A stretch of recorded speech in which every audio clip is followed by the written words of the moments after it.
Yung araw na ito ay magluluto ako ng cabbage na may kasamang fried tofu. Gigisa ko na ngayon ang tinadtad na bawang at luya. Sibuyas, red bell pepper, ang cabbage. Susunod ko naman itong kanyang dahon. Itong leftover kong tofu.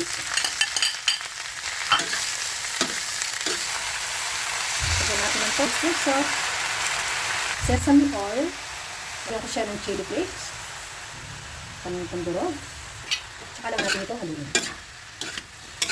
Tofu, isang buo ito. Seasoning more.